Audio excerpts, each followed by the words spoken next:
By Josh Smith Seoul, Reuters, U.S. President Donald Trump's declaration on Tuesday that he intended to end joint military exercises in Korea seemed to be news to both South Korean and U.S. military officials. Trump made the remarks at a news conference after his summit with North Korean leader Kim Jong-un in Singapore, calling war games expensive and provocative. South Korea's presidential Blue House said it needed to find out the precise meaning or intentions of Trump's statement, while adding that it was willing to explore various measures to help the talks move forward more smoothly. A spokeswoman for U.S. military forces in Korea, meanwhile, said it had not received any direction to cease joint military drills. USFK has received no updated guidance on execution or cessation of training exercises, to include this fall's schedule. Chief Freedom Guardian, U.S. Forces in Korea spokeswoman Lieutenant Colonel Jennifer Lovett said in a statement,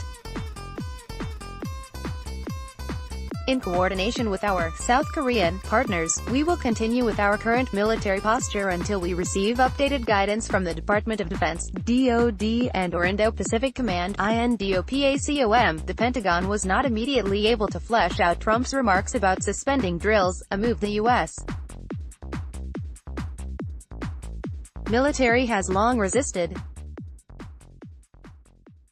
Lieutenant Colonel Chris Logan, a spokesman, said, "The Department of Defense continues to work with the White House, the interagency, and our allies and partners on the way forward following the summit. We will provide additional information as it becomes available." One South Korean official said he initially thought Trump had misspoke. "I was shocked when he called the exercises provocative, a very unlikely word to be used by a U.S.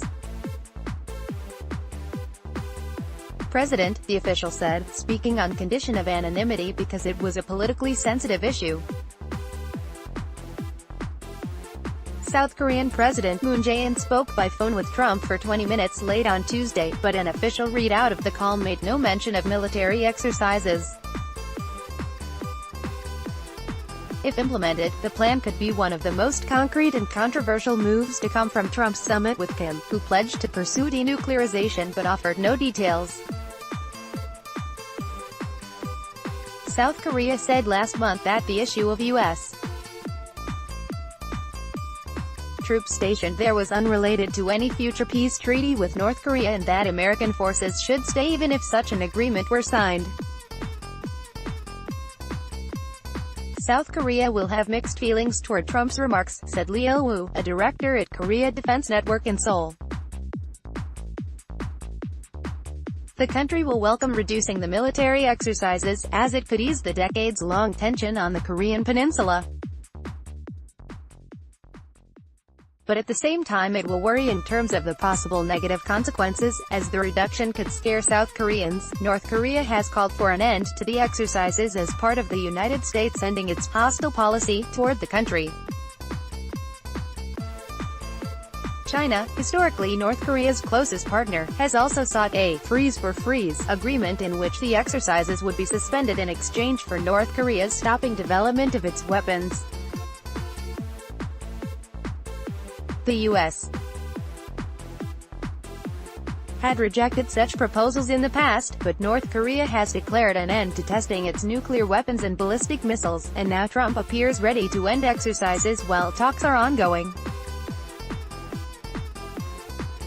South Korean officials who met Kim this year said the North Korean leader said he understood the need for the training.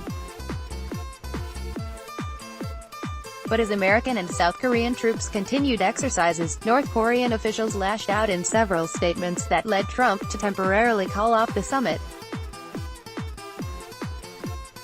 About 28,500 U.S. troops are stationed in South Korea, a legacy of the Korean War, which ended in 1953 in an armistice that left the two Koreas technically still at war. Concession fears given Kim only repeated vague commitments to pursue the denuclearization of the Korean peninsula. Some observers questioned whether Trump was making overly drastic concessions. I hope, but I'm not yet confident, that North Korea will take steps that match the concessions Mr. Trump has already made by ending military exercises in South Korea and granting Mr. Kim legitimacy with this summit. Thomas Countryman, a former acting Undersecretary of State for Arms Control under President Barack Obama, told Reuters. The key question is whether this concession by Mr. Trump was coordinated at all with the South Korean government, Countryman said. There has been real concern that he would only look after U.S. interests, not those of our long-standing allies. He noted, however, that exercises could easily be restarted if needed. Mitchell Reese, who served as the U.S. State Department's Director of Policy Planning from 2003 to 2005 and earlier negotiated with North Korea on behalf of the Korean Peninsula Energy Development Organization, KEDO, echoed the idea that it was important to make such decisions hand-in-hand with South Korea. My first question is whether our allies, the South Koreans, were consulted in advance of suspending these military exercises, he told Reuters. My second question is, what did we receive in return for this concession? Reporting by Josh Smith, additional reporting by Philip Stewart and Doina Chiaku in Washington, David Brunstrom in Singapore, and Hyun Hee-shin and Hae-jin Choi in Seoul. Editing by Michael Perry and Jerry Doyle. Download